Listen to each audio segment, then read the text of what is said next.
Welcome to Head Talks Life in Lockdown podcast, brought to you by Loathing Events. Hello, Fiona, and welcome to Head Talks podcast Life in Lockdown. Welcome to the show. Thank you, Michael. Thanks. Good to be here. That's good. It's always good if someone wants to be here. Well, that's true. So I'm going to ask you 4 questions today, and I just want you to ask them as honest as you can, and just give us your perspective on all of these different aspects. Okay. So, my first question to you is, how have you been adapting to life in lockdown? So for me, Michael, lockdown was really strange. A really strange time for me. Initially, it felt like a holiday, which was brilliant. Or, a long weekend. Then reality definitely kicked in. I realised that obviously I couldn't just go out and I couldn't just go shopping and things like that. That the whole norm had gone. Staying at home was difficult because I enjoy walking and I enjoy going away places and walking. I don't just like walking around my front door. But then I started doing things around the house, painting rooms that I had promised to do for ages and ages and ages, and clearing out clutter I had. Unfortunately, the dumps in the charity shops aren't open, so I couldn't get rid of it. Weekly shops, I started getting into the habit of doing a weekly shop rather than nipping into the shops on my way home from work or, thinking on the day of what am I going to have for dinner. Which has been really good because I've started getting really creative in the kitchen and I've started cooking and I've started, cooking proper meals. I've learned how to make tablet that I've promised myself all my life that I was going to learn how to do. I've learned how to make fudge, puff candy, all very healthy options, of course. I've discovered stuff about my surrounding area. I've gone on walks around my sort of immediate area that I never even knew. I've found places that I didn't even know existed. And I've lived here for 30 odd years. And I've lived in the Livingston area since I was 10, so that's 40 years. So yeah, it's been weird, but I've tried to make the best of it, I think, and just go out and take each day as it comes, really. That's been my kind of... But I've got loads done in the house, which I suppose at the end of it will be a huge bonus because hopefully when I go back to work it'll be busy and I'll be thankful that I've done all this now. Alright, okay. I love how you've mentioned cooking. I think loads of people have had that aspect of cooking as well. I think they have. Everybody's. I think perhaps at all the local colleges they'll be inundated with people going to do cookery courses next year. That'd be interesting. Because everybody will want to maybe take it a step further. But yeah, I think cooking has been the big thing, hasn't it? That people have watching looked everyone at doing. try and cut their hair themselves. Oh, I know. I was lucky. I got my hair cut 2 days before the hairdressers are actually all closed. So I was probably one of the last people who got the haircut. So I'm now just getting to the stage that actually it probably needs a cut. But I managed to trim my fringe okay myself, but not obviously the rest of it because I got it kind of. Well, not cropped for me, but I got it cut into a bob, so it was quite good. So it can grow out quite easily. So yeah. Oh, that's quite funny. I got my partner won't let me cut his hair, but he cut my hair. All right, yeah. I'm kind of questioning it at the same time. I'm like, it's very short. It's shorter than normal. All right. But it looks fine. Does the job. That's it. My hair in the summertime, especially now, turns into a mop and it's just a disaster. So I was like, no, shears, you're cutting my hair. And he's like, I'm not touching it. I'm like, yeah, you are. Had to happen. Had to be cut. I had to get rid of that mop. I'm sure the manufacturers of clippers must be loving it because I think all the guys are just going for the full clipper, and just get rid of it all. Yeah. That is probably true. I know. But, it's just some of the stuff that's been happening in lockdown that people are adapting to, like yourself, cooking and not being able to just drive home and go, I'll just nip in the co-op and grab this. Or in the shop, you're like, all right, I'm going to get the full shot. What do I need? That is and I think going forward, I've saved myself money. I know that for a fact. Mm-hmm. I've definitely saved money, and I'm not buying sort of ready meals anymore. I'm actually making stuff from scratch. And up until probably the last maybe few weeks, I've hardly had any takeaways either. So yeah, I've been definitely. I'm not saying I've been going the healthiest options, but at least it's been home cooked. So you know, it's I think there was a documentary way, I think it was a year before lockdown. I think one of the things it said is Britain is one of the most worked nations in the world, and we eat more ready meals than meals because we don't have the time. I think that's it, yeah. Time back because we're now stuck in lockdown. It's like, I'll just cook this chicken fresh for dinner. Like, oh, what can I just grab? I'll just stick in the oven and it's done in 10 minutes.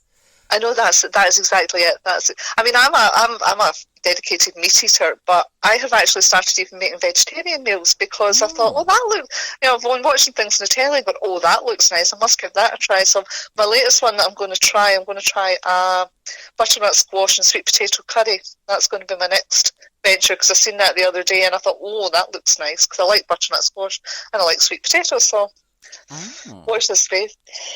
It's nice to hear the difference in people's experiences in adapting to lockdown with like cooking and things like that. There's different experiences people are having and they're gaining this part of them back that I think we forget that we've got because we're so in a hurry all the time. We're like, oh. I think that's it, yeah.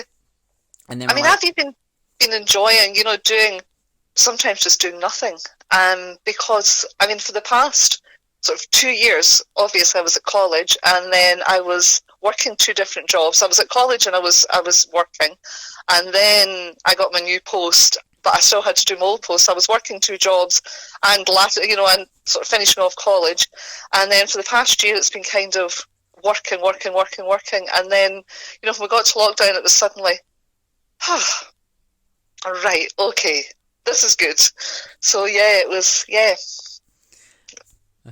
That's a good take on it. Like, I think there's some people like, oh my god, it's so bad, and I'm like, but you're never gonna get this, and this sounds, I think this is my perspective. People are going, oh, this is so bad. I'm like, yeah, but you want to take advantage of this time, even though it's locked down. Oh god, yeah. Because this is not gonna happen again unless something other bad happens. But this is unlikely to happen again. This is probably the best time people are ever gonna get at home, even in this sun and even in this summer, before things start to get... Yes, definitely.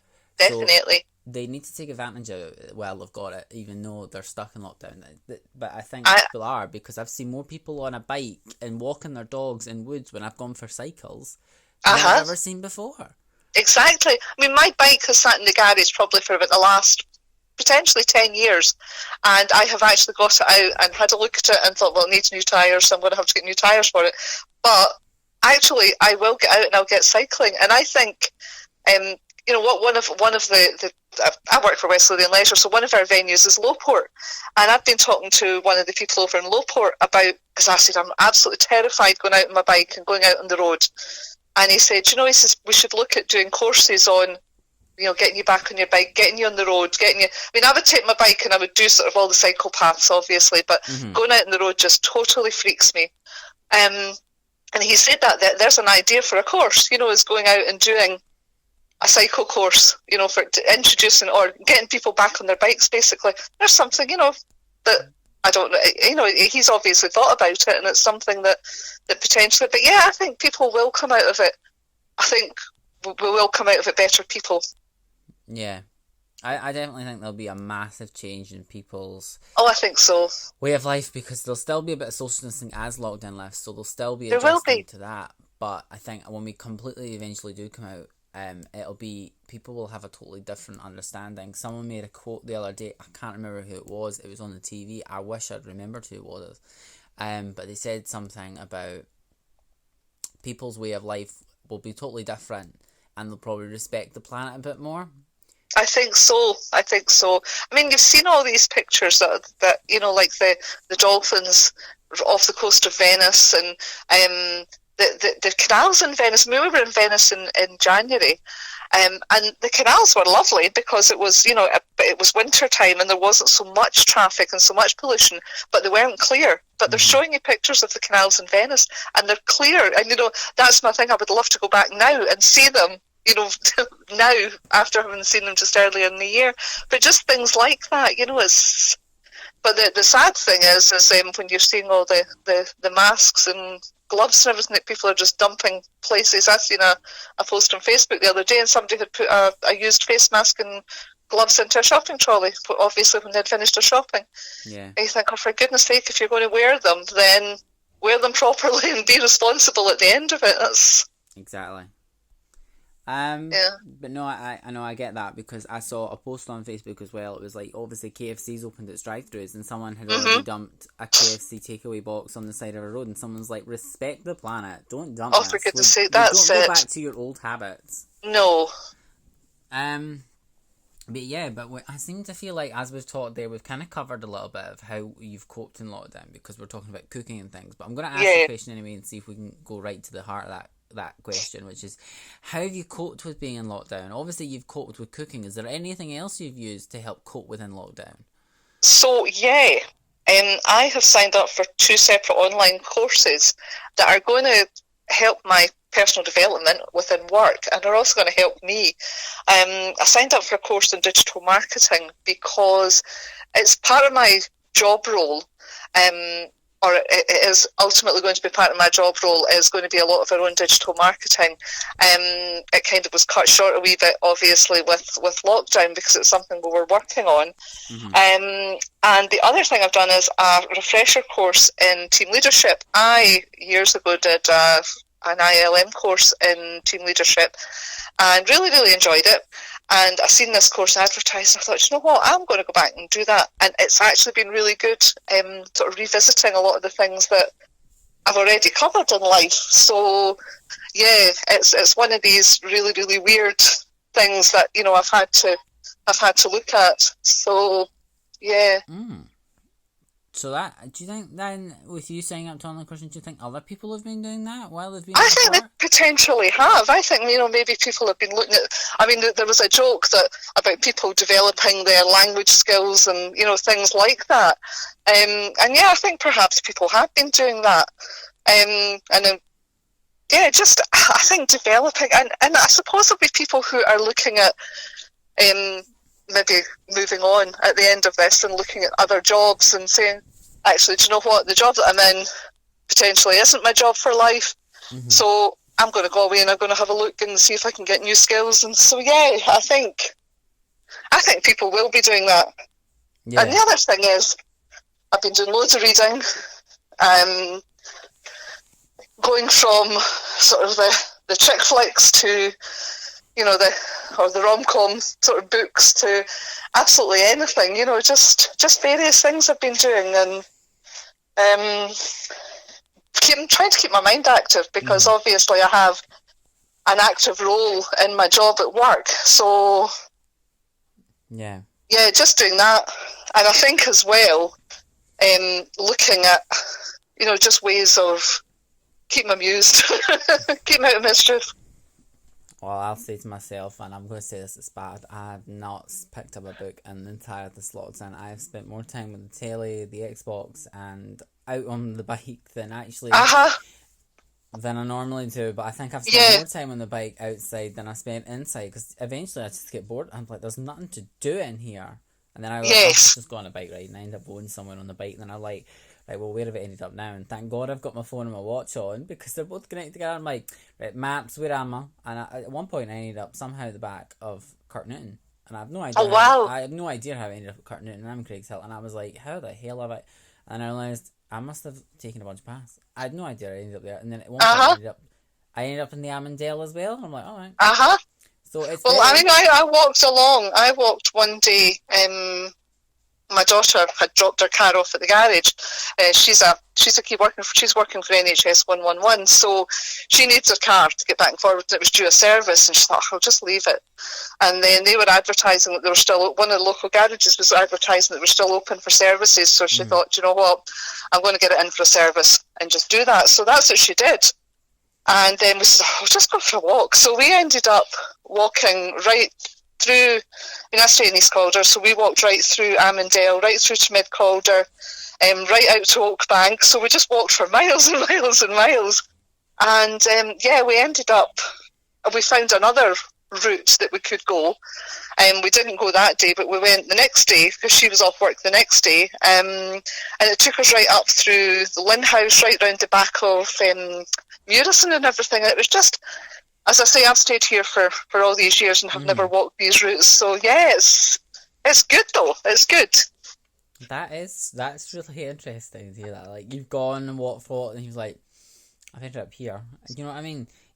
People are discovering that, I think, as well. They're going on these walks and they're discovering places they've never found before on their walks. They're like, I think so. This goes this way, because they've got nothing else to do. So like, I'll just keep walking. I'll just keep walking and just see where it goes. That's right. That's it. I started cycling near the beginning of this because obviously my gran's in lockdown. And she can't leave the house because obviously she's one of the most vulnerable people, as they say. So I've cycled all the way to her house in East Calder and stood outside her house on my bike and waved at her, and she's seeing her and just giving her like kind of like still seeing people has made her feel better, because then she phoned me later on that day and she's like, it was so lovely to see you. Oh, that was lovely. Yeah, I've never cycled that far on my bike. I usually just go find like a cycle path around me and just do a loop, then maybe down the Almond or something like that. But actually cycling all the way somewhere like East Calder, I've cycled all the way to Dean's. I've cycled these long distances because there's nothing else to do. And that's right. Gets you out of the house and it gets you distracted, and I'm like, this is brilliant. But I stole my partner's bike because it's better than my old one. Oh well, that's fine. But that's allowed. So, it's great having this conversation with you. So I'm going to move on to the next question then. How has lockdown affected your job role, and how have you had to adapt that to your responsibilities at what you do? Because obviously your venue's closed where you work there now, and how has that affected majorly what you do? So yeah, that is, I mean, to start with, I was working from home. I actually found that quite enjoyable because obviously in my job I'm getting emails all the time and the phone's ringing, and it's kind of prioritised, what do you answer the email, do you deal with the phone, so the good thing about that was my customers could only contact me via email, so I could deal with each one and probably deal with it properly rather than just go, I'll deal with that and I'll deal with that. So it was good. I have to put my hands up and say, if I've learnt anything out of lockdown, I would really like to carry on, maybe having that being able to work from home maybe one day a week or something like that. And I think, looking at the way the government are talking and everything, that is the way we're going to go. They're going to want people to do flexi. They're going to want, they're not going to want everybody in the office at the one time. So, potentially that might be something that I'll be able to do. So that was good. It also gave me, we went into our venue and we started cleaning and we started moving stuff about and looking at our venue sort of empty and saying, right, what can we actually do here and what can we, and then lockdown was announced, so we weren't really, you weren't allowed to go into work and you weren't allowed to, so that was it, we were closed. Still working from home, but we were closed, and there were a few of us going in and checking the buildings. We had to do that in pairs, so there wasn't one person in the building alone, but you had to sort of obviously adhere to social distancing. And I mean, the good thing was I just took my husband, because I said, you know what, we live in the same house, so he can come and check the building with me. He's quite familiar with the building, obviously, because sometimes it's the only time he sees me if he comes in to visit me and work. So, so yeah, he came in, and so when I was going around the building, again, I looked at it with fresh eyes. So that was really good. But then, obviously, we were furloughed. So when we were furloughed, that totally put an end to everything. We weren't allowed to check the buildings. We weren't allowed to do any work at all. So that made it quite difficult for me, because I probably am a workaholic. However, it was the right thing for the government to do, because it was a lifeline for so many organisations, ours included, and hopefully it will help the country to recover at the end of it, because we'll all still be there. Because I think without furlough, a hell of a lot of companies and businesses and everything would have gone, and we would have come out of lockdown with nowhere to eat, nowhere to drink, nowhere to go for entertainment or anything. So yeah, I think furlough was definitely the right thing to do. And for me, as I say at the start, it was frustrating because I couldn't carry on working. But then I started looking at things that I could do within the venue, but without actually working, if that makes sense. I sat down and looked at it as an outside person coming in, looking at it as a customer and saying, well, what would I like and how would I like this venue to be if this was if it was mine to do what I wanted with. Let's look at things we could do and let's look at ways we could change things and, without costing a fortune, because obviously at the end of this, there's not going to be budget. A lot of money. Oh, excuse me. But I looked at it and I thought, right, let's see what I can do. Let's see. And I thought about different events that I could put on. Who would I like to come to the venue? As in acts I would like to come into the venue. Are there acts out there that, because obviously they're going to be desperate to come places. So I started just thinking sort of out the box a wee bit and thinking about things that I would like to do in my venue. And as I say, my thing is that I want to develop the sort of social aspect of the venue, and we have a lot of meetings, conferences and everything, probably not as many social events as I would like in the venue. And though the meetings, don't get me wrong, the meetings definitely are the bread and butter of the venue. So Monday to Friday we can do that, but let's think of ways, let's make our venue more attractive to get other people in, and that's what I've been thinking about, and that's what I've been kind of working on in my own wee world and in my own wee mind. And even down to things like at the weekend there, I was making cake stands, ceramic cake stands, because I've seen it on something on the telly, and they were making. This woman has got it's the one about the chateau, and she's developed this chateau, and she's got it as a wedding venue, and she was making cake stands out of old china plates. So I thought I could do that. So we're clearing, unfortunately, we're clearing out my mother-in-law's house. She's moved into a nursing home. So she's got lots and lots and lots and lots of stuff. A lot of it is valuable, so obviously we wouldn't touch the antiques. But there's other bits and pieces, odd plates here, odd plates there. So I thought, right, let's just have a bash at this. So I ordered the fixings off of Amazon, and we sat and made tea plates at the cake stands at the weekend, and I thought, right, okay, I'm going to make loads of these now. So it's things like that when I go back that we could do afternoon teas, because I've now got nice cake stands for doing afternoon teas. I'm not saying that's all I would need to do, but it's things like that, that it's just things that probably I wouldn't have time to do before, and sort of getting my creative juices going again, and just thinking, right, I'm going to do that, and I'm going to try that, and just looking online at things and saying, I'd like to do that in my venue. And I've been doing a bit, obviously, of benchmarking online because I've got time to do it, looking at what other places are doing and what other places look like and what other places are charging, and just things like that. And the other thing I've been doing as well is trying to make my LinkedIn more active and chatting to people in the same situation, same industries, looking at ways we can make the new norm the old, the norm now, because that, obviously the new norm is something we're all talking about, because it's not going to be the same as it was before. Looking at ways of moving into hybrid events, what they look like for us as a venue, and also, have we got the technology to do that? And it's just things like that. I don't have the answers to that, and it won't be until I'm back at work that I'll be able to start chatting to people about it, but at least I've sown the seed, if you like, in my own mind. And some of my colleagues, we've been chatting just, how are you doing and what are you thinking about, and things like that aren't sort of breaking the furlough protocol or anything, but we're just chatting and saying, I've had a brilliant idea of this and I've had a brilliant idea of that, but it's ideas that likewise I could share on LinkedIn and things and say, has anybody thought about doing this?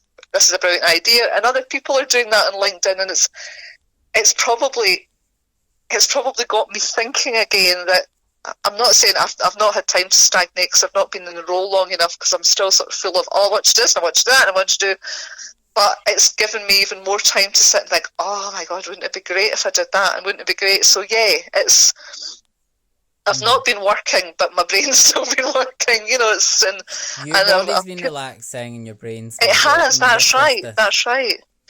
And it's just, and thinking about ways of utilising the venue that I don't know if people have thought about before, and maybe go back and they'll say, "Oh, that was tried 20 years ago and that didn't work," that kind of thing. But it's just ideas. I'm thinking, "Oh, wouldn't it be great?" And why have I never thought about doing that? And why have I never thought about doing that? And then I read things on, as I say, on LinkedIn, and I'll say, "Oh my goodness, we could do that, and we could do that." And so it's just. Hopefully I'll go back with the same enthusiasm as I've got just now. And it'll not be a sunny day that I have to go back and I'll go, I've got to go back and the sun's still shining, it's... Hopefully when you do have to go back, it's a rainy day, so you go back in with that enthusiasm, because I think if it is going to be sunny and you're like, I've got to go back, it's going to be like, it's sunny though. I know, I could still be sitting outside. Yeah. I know. So that's interesting. Obviously, you've been thinking of different ways to use your venue and stuff. One of the questions I have, actually, which is, when you went into your venue, obviously, when no one's there, and it's completely quiet, and it had to be checked over and stuff. I know I've heard some people tell me they've gone and walked through the centre, and it's really disturbing, because the only places that are open is, like, Boots, and they walk past, and it's like Boots, yes. And everywhere else shut. Your venue, I know when I've been in it, always seems to have a little buzz going on about it, because there's people around, or there's people in the cafe, and I know even when I came and you showed me around, and when I was younger, there are all the hidden corridors as well that take you everywhere. How weird is it being in your venue knowing there's no one else there besides you, and you're just checking over, and obviously it's got a theatre, and it's a big building, and you're a big building, on your own with your partner, and you're like, this is not normal. I got to admit that. How is that? It was weird. It was really weird, and it's sort of trying to find all the, you know the building inside out, and you kind of, in your own mind, you have, right, I'm going to check here, and you have a way of going around the building. Mm-hmm. But the building has its own unique noises. It does. Every building's the same. You go into your house, and your house has its own noises. If you go into a different house, it's weird. It was quite eerie, actually. I would go as far as to say that, and I'm not whether you're a believer or not, obviously every theatre has a ghost, and I kept, every time I went round a corner, I kept expecting, to bump into somebody. But yeah, because it's an old building with a new building attached to it, so it does have its own quirk. Kind of, it's just it is a lovely building, but it has lots of nooks and crannies that, when there's usually noise and they're quiet, it's a lovely place to be, but it was a bit spooky. And probably an overactive mind gets you even worse, because you're walking around and you're going, oh. We've got a staircase that goes up to the boiler room and the plant room and everything, and I call it the spooky stair, because it's just a long concrete stair that it looks like a stair to nowhere. And I open the door at the bottom of that, and before I go up, I always go, right, that's it, I've got to walk up these stairs. And I go up, and I do that, when I'm in the building anyway, if I have to go up those stairs anyway. But when you're in the building on your own, it kind of makes it that wee bit more, right, okay. But it lacked the buzz, and you missed the buzz. The last week before we actually closed, we were still open to the public, technically, but there had been a lot of cancellations of meetings, because people were saying, no, we can't do this, no, we can't, we're cancelling our meeting, people don't want to come. Basically the last, I would say, big event we had actually a really busy weekend. That would be kind of the middle of March, and we had a theatre, we had a production on it. It was a show, and we wondered if people would come to it, because obviously they're going to be sitting in a full auditorium. Things were starting to, for want of a better phrase, kick off, and people were starting to get a wee bit more aware of social distancing, and I thought, I wonder, because we had a sellout show and everybody came, bar maybe there was a few empty seats in the auditorium, but it was a sellout show, which was a good way if you like to go out. And then on the Sunday we had Edinburgh College had their students, obviously they have to put on an event, and they had a Wild West Family Fun Day on, and again we were a bit, are they going to go ahead, are they not going to go ahead, what's going to happen? But they still went ahead with that. But that was the last of their events, of the college events, because the college pulled the plug on the Monday for all the students for their events. So they managed to get their event done. And then on the Monday, we had a couple of meetings in, but not big meetings. And as the week progressed, things were being cancelled, things were being cancelled, things were being cancelled. And then the Thursday and the Friday, we were supposed to have the Glee challenge in, and it was basically cancelled at the last minute. Okay. Which was kind of basically the head of education took the decision that all the schools were going to be closing, in West Lothian from the Friday, so this event wasn't going ahead.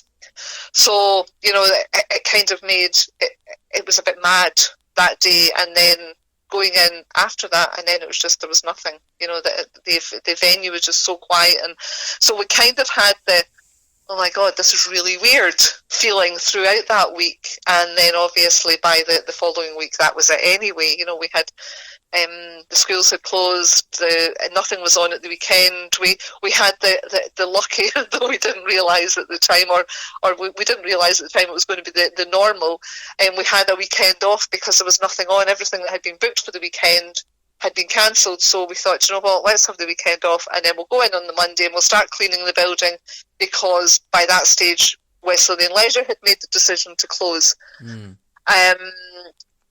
So yeah, that was so we were kind of used to being in the building, the employees together, and then by the Monday we were going in basically to clean the building and to do things like that. And then our CEO decided, actually, do you know what, no, it's not safe for you to be in the building all together, even though we had decided to split into groups, and he made the decision to close. The venues were already closed, but even that the staff had to work from home where they could. And then that was the day that the full lockdown was announced anyway. So he obviously had some insight into, or he had a feeling that that's what was going to happen. So yeah, that was, but back to going into the building on my own, it was really, really weird. It's so quiet and so. But the good thing about it is it gave you a fresh set of eyes, because you could walk through the building and go, you noticed all the wee flaws, like the wee bits of chip paint and maybe the loose floorboard, and you saw things like that when the building's busy and you're on a mission, to do something, you perhaps don't notice. So it was good. It was good being able to do that and being able to say, actually, we need to do that, and see, before we open again, we need to do that, and we need to do that. So yeah, excuse me. Yeah, so yeah. That's really interesting. That's really good. It's very, very different. So on the last note for that question is, obviously your venue is an events venue. It's got the theatre. It's where people have meetings. Obviously, as we come out of lockdown and stuff, how is your? It sounds weird, I think, the question I'm going to ask, but I don't think it is that bad to it. It's. Are people starting to inquire about using your venue again? Believe it or not, yes. There's been a lot of, obviously, we are trying where possible to reschedule. As all theatres and as all events venues are trying to do, we're trying to encourage our customers to reschedule rather than cancel. Yeah. So we have been rescheduling. From the start, we've been rescheduling most things. There's obviously some things that just can't be rescheduled. But the majority of our things, yeah, we've been looking to reschedule. I've had some wedding inquiries. Wow. People looking to have weddings, obviously, next year or into the year after. So that was nice, getting a couple of wedding inquiries and thinking, oh, this is good. People are still thinking, they're not going along the lines of this is going to go on forever. Yeah. I've had a couple of conference queries, for next year. So people are obviously still thinking this is going to be, we're going to still be in this horrible situation that we're in for the next wee while. So let's look at having these conferences next year. So I would say not so much for the tail end of this year. I mean, obviously we don't know when we're going to be opening anyway, because we're going fully by government guidelines. Yeah. So the government, at the moment, we're only just about to go into stage 1 of coming out of lockdown, and that does not include, venues that hold people, that have events. So,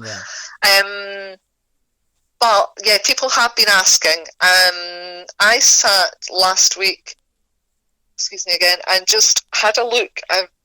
It was something that somebody posted on LinkedIn, and it was ideas for us coming out of lockdown, and I actually sat and had a look at that, and I put my thoughts on paper as to how my venue would look coming out of lockdown, and how we could do things, and how we could organise meetings, and so that people weren't mixing too much. They were maybe only mixing with the people from their particular event, and how we were going to do that. And because at the moment, we've got 4 different sort of meeting spaces, well, 5 different meeting spaces, and potentially we could have 5 different lots of people in at the one time. And it's how would we do that going forward? Because obviously you don't want all of these people in at the one time. So it made me sit back and go, right, how is this going to look, and how are we going to look at this, and what are we going to do to make this happen? And it's just silly things like starting the meetings at different times. Every one of these spaces that we has a fire exit. So do we bring our customers in for each of these meetings in the fire exit? Mm-hmm. It's just, we could open the door, and the door only accesses that particular area. So it's just things like that. It's kind of, again, about thinking smarter about what we're doing, and about our venue, and how we can use it. And because obviously, like every business, it's about making money. And the sooner we can get people back in the building, the sooner we start making money. And the sooner we start making money, the sooner we can do all the things that we've all thought about while we've been in lockdown. Mm-hmm. So, yeah. Well, it's good to hear that people are still inquiring, and obviously a venue that is quite, I would say, at the centre and heart of West Lothian, because it is the main theatre, I think, for West Lothian. That's it. I think having people still be inquiring, I'd like maybe a wedding here, but it's like, for next year and stuff, that's good. It's good to see that people are still thinking of that, which is great. Absolutely, yeah. It's not like you just had no replies and no one said this, and you're like, right, well, I've now got to figure out how we bring people back, when actually people are actually still in. And the other thing that we've got as well is people are contacting us and saying, I've got tickets for, say, a show next week. I've got tickets for this show next week. We know it's not going ahead, and we know it's been rescheduled. We like the seats we've got. Do we get to keep our seats? So yeah, we do. The tickets are going to be valid for next year's show, or whenever the people have rescheduled the show for. And it's good that all the companies, the theatre companies that are coming in, and all the acts and the musicians and everything, that's what they want to do. They want to reschedule. None of them are wanting to cancel. They're all just wanting to reschedule for another date. Let's look at dates that we can do this for, which is really, really good for us. And I think, with the music industry, the events industry and everything, we've all kind of pulled together and looked at this, and looked at ways we can actually make it work best for all of us. And, I think that the one thing, as I said earlier, that has come out is the whole reschedule rather than cancel. Yeah. And I think that's what we definitely need to be looking at. And even from our customers' perspective, don't ask for refunds on your tickets. Your ticket will be good for the next, for the date that it's scheduled for. Obviously, if you can't make it, of course we'll give you refunds. But, we need to try and keep this money in the business as well. And people, I think, are getting that. They really are. Yeah. That's really good. That's really good. That's really good to hear as well, that people are having a different thought as well, and being going, don't cancel it, just see when it's rescheduled for. Yeah, that's it. Because something to look forward to. Yeah, because they've obviously paid for their ticket. They wanted to see that show, and instead of the show going, right, we're just cancelling, and you're like, we've got to refund this. It's the show's going, can we just reschedule? And you're like, yeah, that's fine. And then they're like, yeah, of course. And then like, so we can still got the people, and then the people are like, yes, that show's still going to happen, even though. Yeah. Because I've still got my front row seat, and I've still, that's it. Yeah. Yeah. And I know that some shows are like, sometimes they're like, especially I've noticed a couple of them in the brochure before for different shows, it's like one time only, and you can like, if it doesn't happen, will it still happen? And they're like, schedule. And I think that's a good thing, and it's nice to see the whole industry is in the same frame of mind. Yes, good to see and good to hear. It is, absolutely. So I'm going to move on to the very final question, which isn't really a question, it's more like asking you something. And that is basically, have you got any tips to pass on to the listeners of this podcast about how they can deal with being in lockdown, or doing something to keep them brain active? So I've probably got millions of ideas, but my advice is take it as an opportunity to do what you want, when you want, and if you want. don't feel I've got to do this, I've got to go and learn Spanish, or I've got to go and learn, or I've got to go. Actually, see if you just want to sit out in your garden and read a book, or see if you just want to binge watch Netflix or Sky, or, whatever. Do it. Just do it. We're never going to have this chance again. If you want to take up painting, take up painting. But don't feel guilty, actually, if you don't want to do anything. If you just want to sit and watch telly, or sit and read a book, or potter about in your garden, or just sit and do absolutely nothing. Because, as I say, we'll never have this opportunity again. For me, I've had days where I've hammered on with my college stuff, and I've got loads and loads of stuff done. I've had other days where I thought, I can't even look at that, I don't even want to switch the laptop on. I've maybe sat out in the garden, or I've sat and watched telly, or I've had other days, I painted my kitchen in a day. I've had other days where I've just sat and read a book, and, but it's been okay, and I think it's kind of keeping, I'm going to say, my sanity. And I know it's kind of a bit cliched, isn't it? But it is okay not to be okay. And if you have days where you just think, I actually feel rubbish today, and talk to somebody, or send somebody, phone somebody, or I think it's just keeping realising that this is not real life. It is real life, but it's not, and it is going to come to an end. We are going to come out of this. Just kind of try and keep yourself occupied, but even if being occupied is sitting reading a book, that's okay. Mm-hmm. Yeah, it's just, and it's take each day as it comes. Yeah. Because, like today, it's a sunny day, I'm thinking, right, I'm going to go and sit out in the garden this afternoon, and I'll probably do absolutely nothing. And I've got a pile of ironing, but you know what, the ironing will still be there when it's pouring with rain, so I don't really mind, and it's I'm probably more up to date with everything in the house than I've ever been, and than I ever will be again. But actually, that's not what it's about. It's about self-preservation, isn't it? But it's not just sort of physically, but mentally as well. And I think it's really important that you look after as well as your physical health, you look after your mental health as well. Yeah. And I think that there's probably I'm in a lucky position, obviously, that I'm not living alone. I live at home with my husband and my daughter. But both of them are out working still. So there are days sometimes when I'm sitting here on my own, and I'm thinking, and the only people actually I talk to are them when they come in. But they've been out at work all day, and the last thing they maybe want to do is sit and blether. And I sometimes sit there at night and go, oh yeah, and you've been out working all day, and I've been sitting in here on my own, and then I think, actually, think of the big picture of this. They've probably been out, working all day. They have been out working all day. They don't want to come home and sit and, blather away. They just want to chill out and watch the telly. So that's okay, as well. It's just, and it's okay to kind of feel a bit, at times, because it is different times for us. It's just mad times. But do you know what? We're coming out the other end of it, and we will come out the other end of it better people. And I think we'll be more caring to each other, and I think we'll understand people a bit more, and hopefully. I hope people do that. I think it'll be better. Yeah. Well, Fiona, thank you very much for coming on Head Talks. Thank you for inviting me. Oh, I'm absolutely happy to invite you. You're a different perspectives as well. You work in the events industry, which has had a big impact from this. So hearing your perspective is quite good on that part of it as well. So yeah, thank you for being on the show. That's okay, thank you.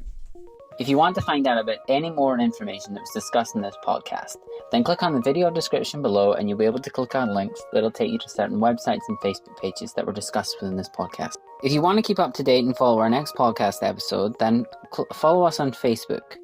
The link's in the video description below. Give us a like on this video if you liked it so we can keep making more, and give us some comments and feedback you have on the episode. This episode of Head Talks was brought to you by Loathing Events, so follow us on Facebook and let us keep you up to date with what's going on.